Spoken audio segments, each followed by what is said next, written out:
everybody, welcome back to our channel Edu Ethics. So if you are new to this channel, hi, my name is Shurja Mathur and I will be very grateful if you take a moment and subscribe to our channel below. और आज हम पढ़ेंगे हमारा class 6 science का chapter 10 measurement of distances और ये है हमारा पार्ट 2 और हाउएवर से हम शुरू करेंगे यहाँ से पार्ट हमारा रह रहा था।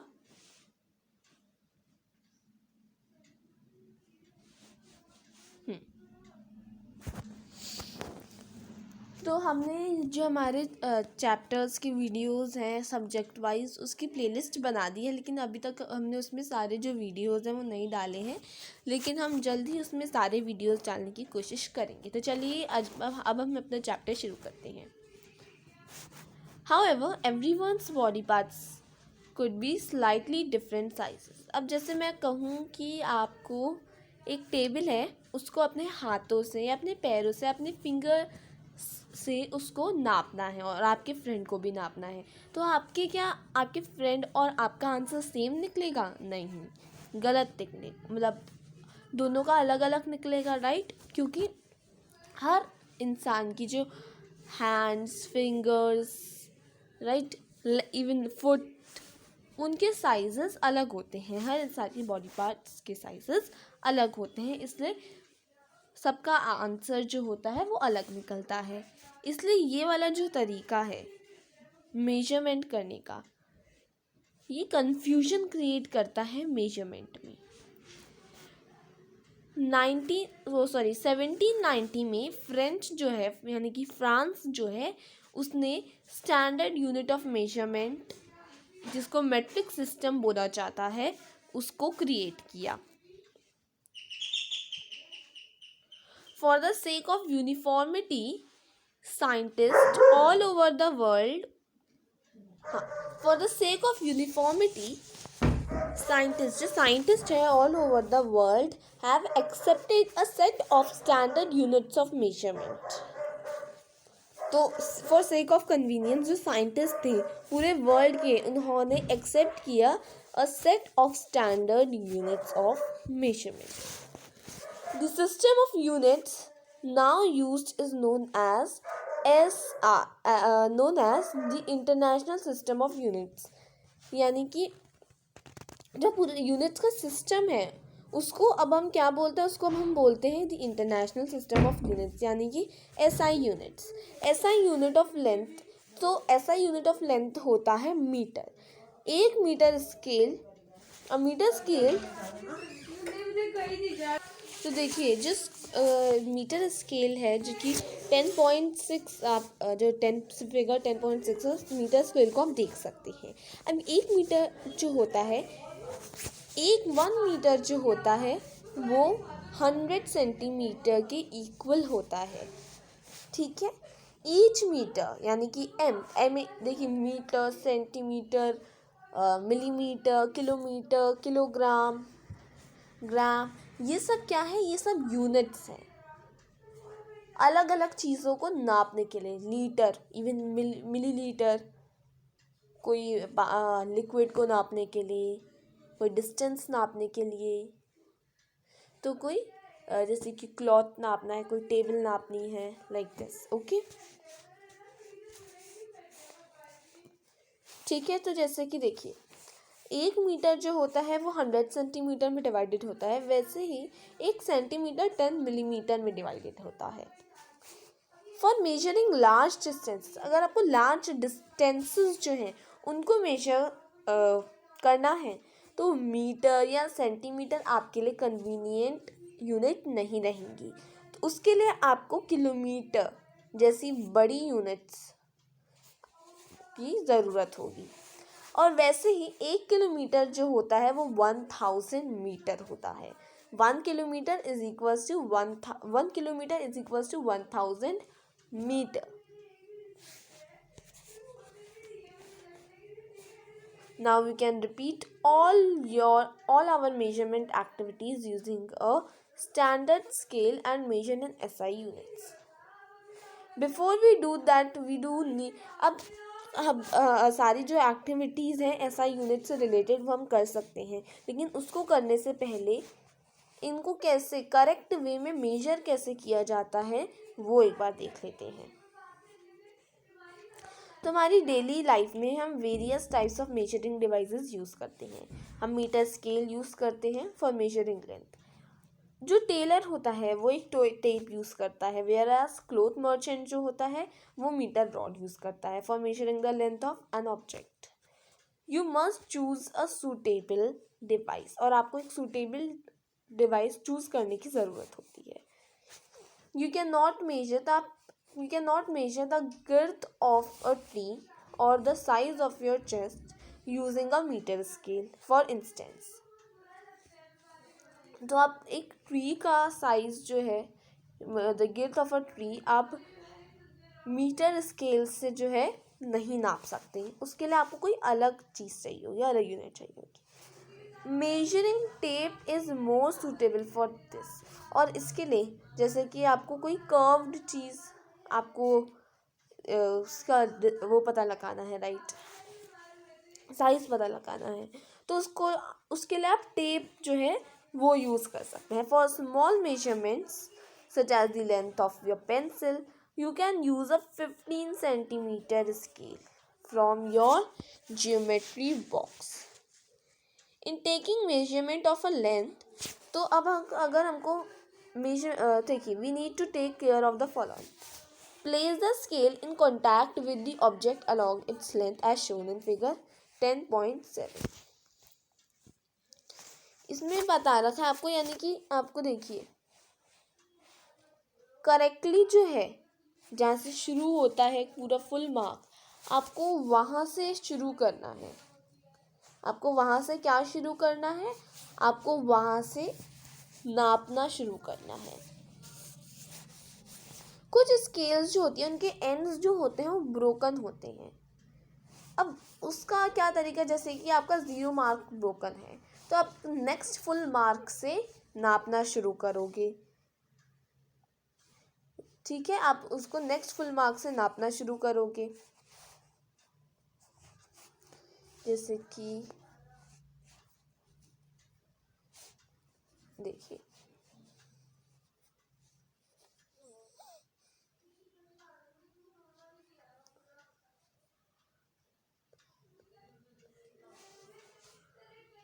लाइक जैसे कि आपका ये पार्ट ब्रोकन है, तब यहाँ से एक फुल मार्क से क्या करोगे, नापना शुरू करोगे, और आपका ये 14 में ख़त्म हो रहा है,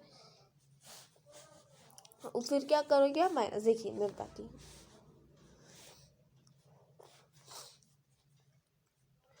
Taking measurements from the 0 mark of the scale, you can use any other full, तो आपको कोई और फुल मार्क जो है ऑफ द स्केल यूज़ करना है, से जैसे कि 1.0 सेंटीमीटर, ठीक है। Then you must subtract the reading of this mark from the reading of at other mark. For example, in case in figure 10.8 the reading at one end is 1.0। देखिए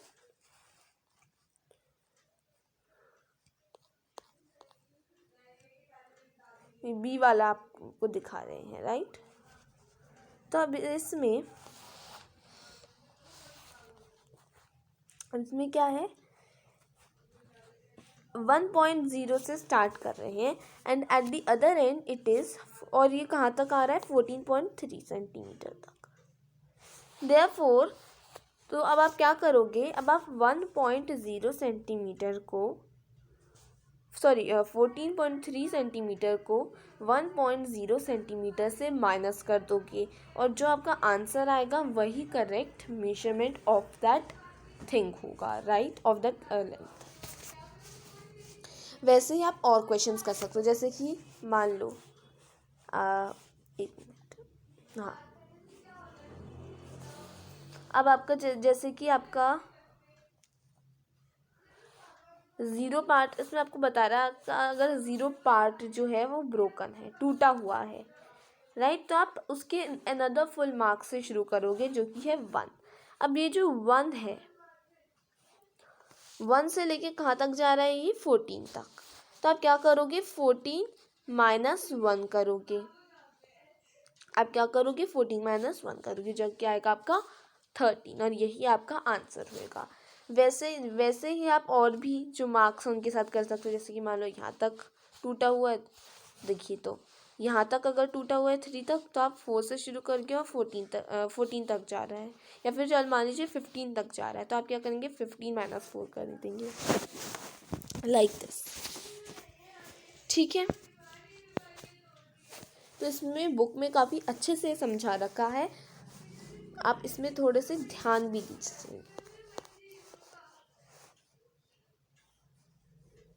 तो ये मेथड है of placing the scale along the length to be measured a correct and incorrect. तो इसमें correct कौन सा है, correct तो है ए वाला, इनकरेक्ट है बी वाला।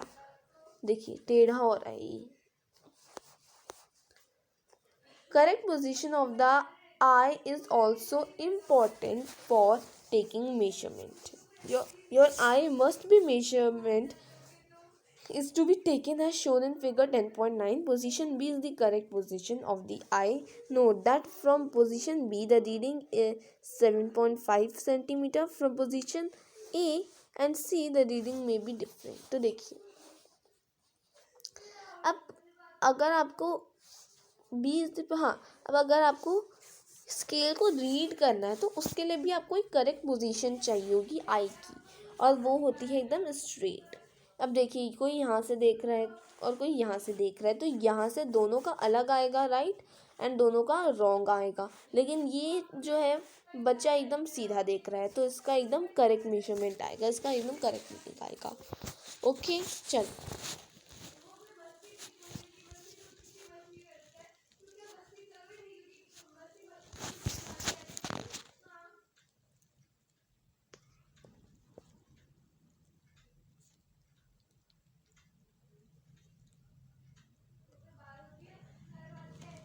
अब हम कहाँ से कहाँ शुरू करना है अब हमको, लेट्स सी। हाँ, अब हमको जैसे कि measuring the line of the curved line, अब आपको कर्व्ड लाइन जो है उसका मेजरमेंट आप कैसे करेंगे। तो देखिए, जैसे कि आपको एक ऐसी सी चीज़ है, अब आप इसको स्केल से तो नहीं कर सकते, अगर स्केल से करेंगे केवल ये वाला हिस्सा मेजर होगा, तो आप इसके लिए आप क्या करेंगे, इसके लिए आप एक थ्रेड लेंगे। आप क्या लेंगे, थ्रेड लेंगे, और उसको क्या करेंगे, और उस थ्रेड को देखिए, जैसे कि पहले तो आप थ्रेड लेंगे, आप इसको यहाँ तक क्या कर लेंगे, लगा लेंगे, यानी कि जो कर्व्ड सी चीज़ है उसके ऊपर आप थ्रेड लगाएंगे, और फिर आपको क्या करेंगे, उंगली से यहाँ तक उसको पकड़ लेंगे और स्केल से लगा देंगे। क्या करेंगे, स्केल से लगा देंगे, और जहाँ तक जिस भी पॉइंट में वो आ रहा है वही इसका मेजरमेंट हुआ। ये एक्टिविटी हम एक बार करके देखेंगे, क्योंकि अगर मैं इस एक्टिविटी को बोलूँगी तो ये आपको अच्छे से समझ में नहीं आएगी। ठीक है,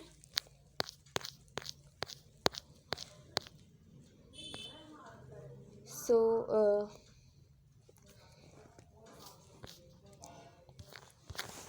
मैं आपको एक बार फिर से आपको इसको समझाने की कोशिश करती हूँ। मान लीजिए ये एक कर्व्ड सी चीज़ है जिसे आपको मेजर करना है, तो आप क्या करेंगे, आप एक थ्रेड लेंगे और थ्रेड को इस कर्व चीज़ के ऊपर लगा देंगे, और वो जो थ्रेड है मान लीजिए इतना लंबा है और वो यहाँ तक आ रहा है। कहाँ तक आ रहा है, वो यहाँ तक आ रहा है, तो आप यहाँ तक उसको ऐसे दबा लेंगे अपनी उंगली से, और फिर स्केल जो है उससे नाप लेंगे। तो जो थ्रेड है वो यहाँ तक, आपने इसको यहाँ तक पकड़ा हुआ है राइट, और ये वाला पॉइंट कितना है, 15 है, यानी कि वो जो कर्व चीज़ है वो 15 सेंटीमीटर तक की है। तो ये एक तरीका है, और इसको और अच्छे समझने के लिए जो मैं वीडियो बनाऊंगी आपके लिए इस एक्टिविटी से रिलेटेड, वो प्लीज़ ज़रूर देखिएगा, उससे आप और अच्छे से समझ पाएंगे।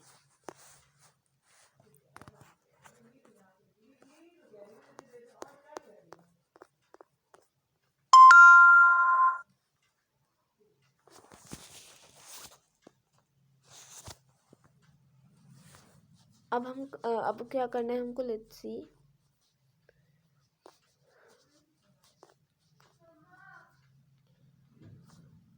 on repeating this process till the other end be of the okay, ये तो जो अभी मैंने बताया वही है.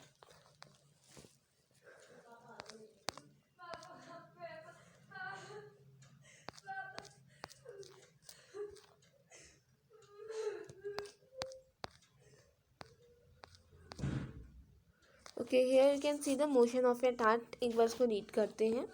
Select a place where you find ants.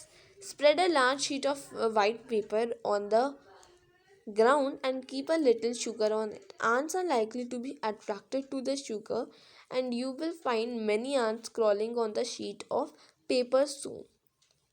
For any one ant, try and make a small mark with a pencil near its position when it has just crawled onto the sheet of paper. Keep marking its positions after a few seconds as it moves along on the sheet of paper. After some time, shake the paper free of the sugar and the ants. Connect the different points you have marked with arrows to show the direction in which the ant was. यानी कि अब इसमें आपको बताया जा रहा है जो आंट्स हैं, आपको एक पेपर लेना है, पेपर के ऊपर थोड़ी सी चीनी डालनी है और आंट्स को अट्रैक्ट, तो उससे आंट्स अट्रैक्ट हो के पेपर में आ जाएंगी, राइट. तो आपको क्या करना है, जहाँ जहाँ भी कोई आंट दिख रही है आपको उसमें मार्क करते जाना है पेंसिल्स में, और कुछ देर बाद आपको आंट्स को और जो शुगर है उसको फ्री कर देना है, एंड देन आपको शो करना है कि कहाँ का मार्क आपने करा है, right.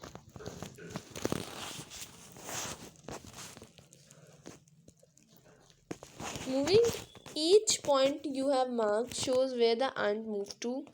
In intervals of a few seconds, motion seems to be some kind of a change in the position of an object with time, isn't it? In activity 5, where did you place objects like a clock, a sewing machine, or an electric fan? In your grouping of objects, are these objects moving from one place to another? No. Do you notice movement in any of their parts? The blades of fan or the hands of a clock? How are they moving? Is their movement similar to that of an ant or a train? Let us know. तो अब हम जानते हैं motion के बारे में, types of motions. You may have observed the motion of a vehicle on a straight road. March past of soldiers in a parade of the falling of a stone. What kind of motion is this? अब आपने कभी observe किया होगा motion of a vehicle on a straight road, या फिर आपने march past of a soldiers parade में देखा होगा of the following of a stone. तो ये कौन से टाइप का मोशन है? स्प्रिंटर्स इन अ 100 मीटर रेस, तो जो स्प्रिंटर्स जो होते हैं 100 मीटर की रेस में also move along a straight track.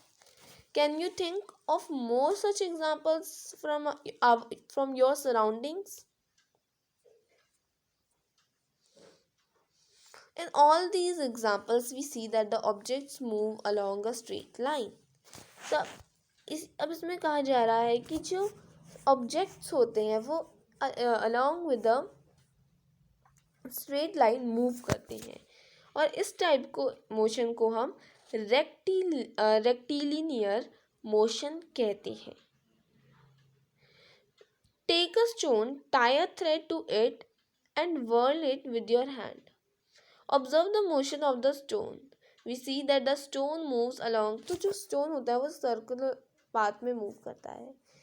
इस मोशन में जो डिस्टेंस होता है of the stone from your hand remains the same, और इस टाइप के मोशन को हम कहते हैं सर्कुलर मोशन, जो सर्कल एकदम ऐसे गोल गोल घूमते हैं like this. The motion of a point marked on the blade of an electric fan or the hands of the clock of a clock are examples of circular motion. The electric fan or the clock by themselves are not moving from one place to another, but the blades of the fan rotate, and so do the hands of a clock. If we mark a point anywhere on the blades of a fan or on the hands of a clock. The distance of this point from the center of the fan or the clock we will remain the same as they rotate. यानी कि जैसे कि मैं बीच में एक circle mark करूँ और जो जैसे कि फ़ैन है तो फ़ैन का बीच वाला पार्ट नहीं घूमता है, उसके जो ब्लेड्स होते हैं वो घूमते हैं, right. The clock will remain the same as the rotate in some cases. अच्छा, अब इन सम केसेस से हम नेक्स्ट पार्ट से कंटिन्यू करेंगे और फिर हमारा चैप्टर बस ख़त्म हो जाएगा.